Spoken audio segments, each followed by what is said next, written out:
So CLAT army, I hope कि आप video का वेट कर रहे थे, तो वीडियो आ चुका है ना।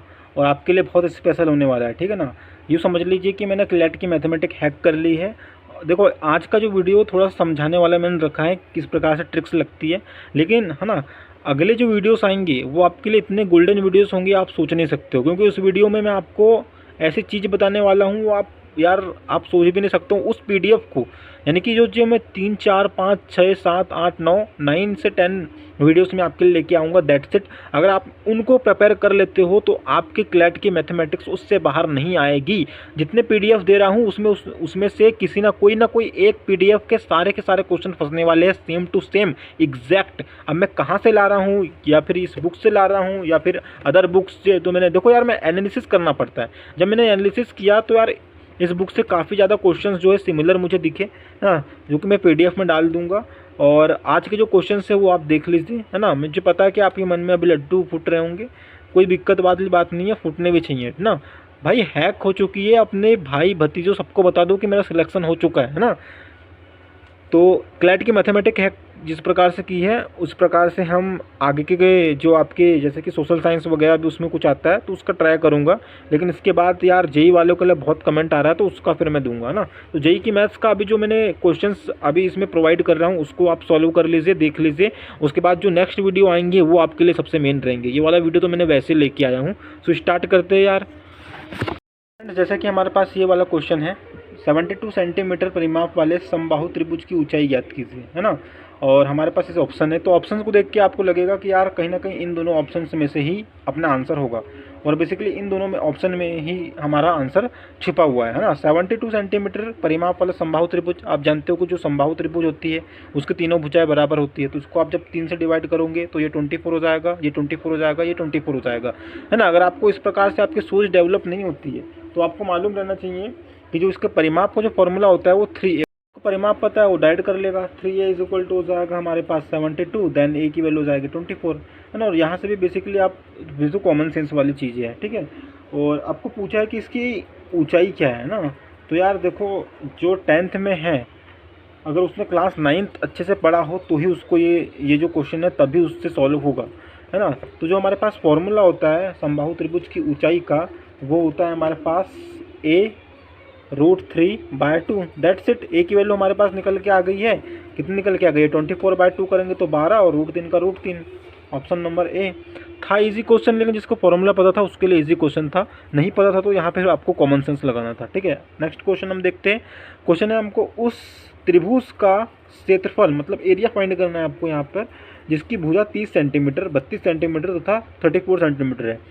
तो यार इस क्वेश्चंस को करने के अलग अलग मेथड है ना। लेकिन अगर आपने क्लास 9th में, आई थिंक क्लास 9th में एक हीरोइन का सूत्र वगैरह पता नहीं, वो मुझे फॉर्मूला अभी तक याद है तो मैं आपको बता दूंगा, उससे ये सॉल्व होगा। क्योंकि यहाँ पे हमको देखिए यह 3 भुजाएं हमको दे रखी है, तो उसी में शायद S इंटू इस प्रकार से का एक फॉर्मूला होता था, उसको अगर हम अप्लाई करेंगे तो बेसिकली ये क्वेश्चन सॉल्व हो जाएगा। जो हमारे पास वो फॉर्मूला था वो था हमारे पास √S into S-B into S-C, ये वहाँ पर हमारे पास फॉर्मूला था।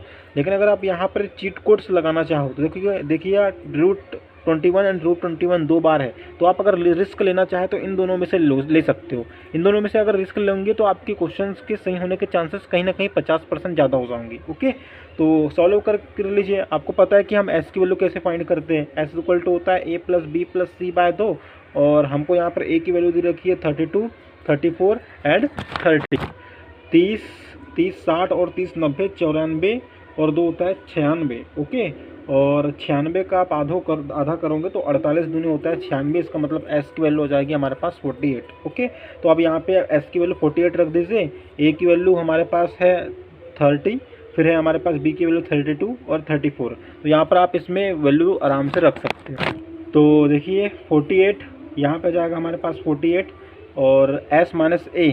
ओके, यानी कि 48 माइनस आपको करना पड़ेगा 30, इसका मतलब कितना हो जाएगा 80 हो जाएगा, है ना। 48 माइनस आपको करना पड़ेगा 32, तो ये कितना हो जाएगा, ये हमारे पास हो जाएगा 60। ओके, और 48 माइनस हमारे पास करना पड़ेगा 34। 48 माइनस 34 मीन्स ये लगभग हो जाएगा हमारे पास 14। ओके। और जब आप इसका मल्टीप्लाई करोगे और जब फाइनली इसका आंसर लेके आओगे, है ना, आप कैलकुलेशन कर लेना, वीडियो थोड़ा सा लेंथी हो जाता है ना, तो मैं आपको डायरेक्ट इसका आंसर बता देता हूँ। तो जो इसका आंसर होगा वो हमारे पास हो जाएगा ऑप्शन नंबर डी, 96√21, है ना। तो अगले क्वेश्चन पे चलते हैं, है ना, मतलब 50% चांस आपके यहाँ पे बढ़ जाते हैं बेसिकली, ठीक है ना। तो हमारे पास जो नेक्स्ट क्वेश्चन है हमारे पास x² - 11x + 24 = 0 के हमको मूल फाइंड करने हैं, ठीक है ना। तो एक तो तरीका ये है कि यार आप इसका फैक्टर करो, x² minus something something, I think -8 और -3, है ना। तो 8 9 10 11 हो जाएगा, और 8 -8 इंटू -3 24 होता है ना। तो -8 और 3 इसको जब अपन करोगे तो वो 38 निकल के आएगा, है ना। तो एक तो तरीका ये है कि दिमाग में ही कर लिया हमने इसके फैक्टर, है ना। हालांकि अभी आपको इसको, है ना, उतनी प्रैक्टिस नहीं होगी तो थोड़ा सा सॉल्व करना पड़ेगा, ठीक है ना। तो आप जैसे कि 6 डाल के देखोगे तो 0 के इक्वल नहीं आएगा, 3 डाल के देखोगे तो आ जाएगा, ये मैंने डाल के देख चुका हूँ। क्यों? क्योंकि देखो ये हो जाएगा हमारे पास 9, माइनस में हो जाएगा 33, और प्लस में हो जाएगा हमारे पास 3, 9 हो जाएगा, और फिर हो जाएगा हमारे पास माइनस का 33 और प्लस का 24 हो जाएगा। तो 24 और 9 हो जाएगा हमारे पास 33, तो ये एक दूसरे कट के 0 हो जाएगा। लेकिन जब आप -8 डालोगे तो ये 0 के बराबर नहीं आएगा। तो ये और ये दोनों ऑप्शन कट गए, और 38 आपको लगभग सिमिलर दिख रहे थे, है ना। तो आप इन तीनों में फिर रिस्क ले सकते हो, ठीक है ना। तो जब आप ये वाला ऑप्शन इसमें डाल के देखोगे तो 8 इसको सेटिस्फाई करता है, 3 इसको सेटिस्फाई करता है, मतलब 0 के इक्वल आता है। तो option number D right answer हो जाएगा, है ना। आगे हम चलते हैं।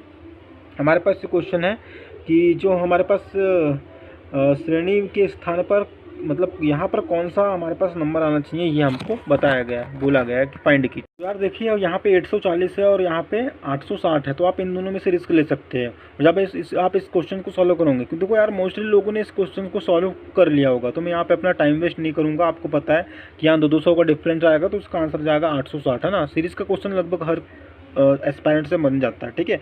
अगला क्वेश्चन है हमारे पास, लास्ट तक रुकना। लास्ट में एक ऐसी चीज़ आने वाले जो आपने सोची भी नहीं होगी, ठीक है।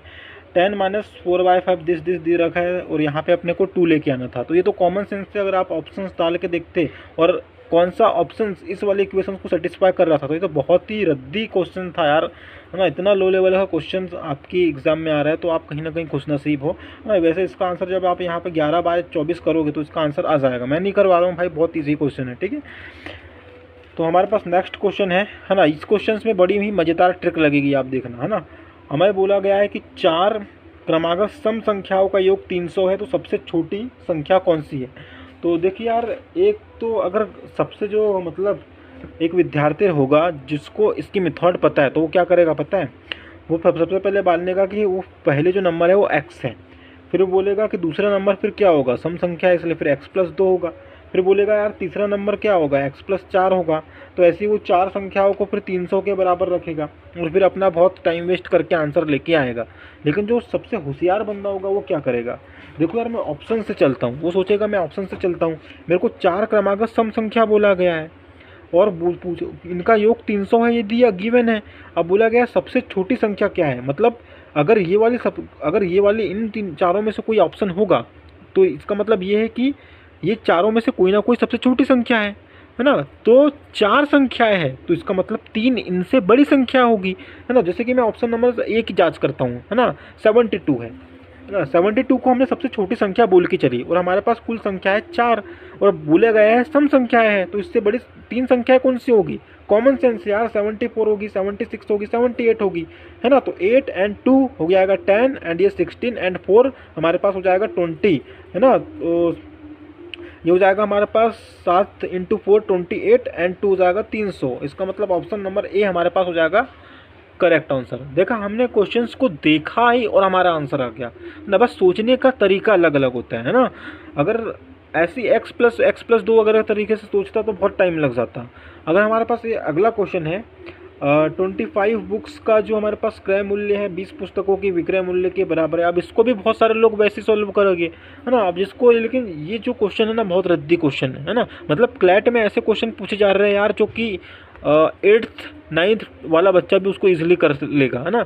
अब भाई इसमें करना क्या था, 25 - 20 और अपॉन में हम क्रय मूल्य तो करते हैं, है ना। तो 25 - 20/20 ही करना था, मतलब कितना हो जाता है ये 25 माइनस 20 करूँगा तो हमारा जाएगा 5 अपॉन में 20 करूँगा तो 1/4 हो जाएगा एंड 1/4 इंटू 100 करूँगा तो 25 हमारा आंसर हो जाएगा। समझ रहे हो आप कितना घटिया क्वेश्चन दिया रहेगा। देखो लास्ट में मैं आपको ऐसे इतने सारे क्वेश्चन बता दूंगा, मतलब अगले जो वीडियोस आएंगी कि आपको उसके बाहर क्वेश्चन आएगा ही नहीं, और आ गया तो मैं अपना यूट्यूब चैनल बंद कर दूंगा। ठीक है, मैं आपको करीबन 5 से 6 PDF दूंगा, उसको पढ़ लीजिएगा, आपकी मैथ्स प्रिपेयर हो जाएगी, है ना। और ऐसा नहीं कि आपको सॉल्व करना है, सॉल्व भी मत करना, एग्जैक्ट आपको क्वेश्चन दिखेंगे। हैक कर लिया ये सोच लो आप, है ना, फ्री में दे रहा हूँ वो भी फ्री में। ठीक है, अगला क्वेश्चन है हमको यहाँ पर हमको बोला गया लार्जेस्ट फ्रैक्शन पूछा गया है ना, सबसे बड़ा भिन्न हमको बताना है। तो सबसे बड़ी भिन्न बतानी है, इसका मतलब क्या है, आपको यहाँ पे भाग देना पड़ेगा। ठीक है ना, जैसे कि हमने यहाँ पे देखा 1/2, मैं आपको बताता हूँ ये 1/2 है एंड ये 1/4 है ना। तो जब आप इसको इससे भाग दोगे तो ये 0.5 आएगा, लेकिन ये कितना होता है 0.25 आएगा, है ना। इसका मतलब क्या है कि ये वाला बड़ा है, इसका मतलब यहाँ पे डिनोमिनेटर में जो जितनी बड़ी संख्या होगी वो उतना ही छोटा होगा। ठीक है ना, लेकिन अब यहाँ पे अगर आप देखोगे तो यहाँ पे हमें ये 1 में आ रहा है, ये भी 1 में आ रहा है, ये भी 1 में आ रहा है, ये भी 1 में आ रहा है, मतलब 1 पॉइंट समथिंग आ रहा है। तो जब आप इसका भाग दोगे तो इसका जो प्रॉपर आंसर जाएगा ऑप्शन नंबर सी। यहाँ पे केवल भाग देना है, आप भाग दे सकते हो। और यहाँ पे सबसे छोटा पूछा गया था तो यहाँ पे भी भाग ही देना था। जब आप भाग देते तो आपको इसका आंसर पता चल जाता, वो जो कि ऑप्शन नंबर बी है ना। मैंने भाग दे दिया हूँ भाई, है ना। यहाँ पे अगर दूंगा तो लास्ट वीडियो बन जाएगा ना, बहुत फिर उसको देखना पसंद नहीं करते लोग। तो यार अगली जो वीडियोस है ना उसमें मैं आपके लिए PDF लेकर के आऊँगा, है ना। और उन क्वेश्चंस को आप प्रिपेयर कर लीजिएगा, बस उसके बाहर कुछ नहीं आने वाला मैथ्स में। मैंने साहिल सेठिया जो एक बार बोल देता ना भाई, वो होता है और वो होगा भी। जिसने देख लिया, जिसके पास ये वीडियो पहुंच गई ना, क्लैट का जो विद्यार्थी है यार, उसके ना मतलब सिलेक्शन तो वो हो जाएगा, उसका कंफर्म बात है। क्योंकि मैं आने वाले ऐसी वीडियो लेकर आने वाला हूँ, मैंने समझ लीजिए कि मैंने हैक कर लिया उसको। ठीक है ना, तो अभी आप इंजॉय कीजिए, नेक्स्ट वीडियो जो आएंगी उसमें आपको मैं उन चीज़ों के बारे में बताऊंगा। Thanks for watching the video. और यार सब्सक्राइब और लाइक जरूर कीजिएगा, क्योंकि आपके लिए इतनी अच्छी चीज़ लेके आ रहा हूँ अपना टाइम निकाल के। ठीक है ना, ओके, थैंक्स फॉर वॉचिंग।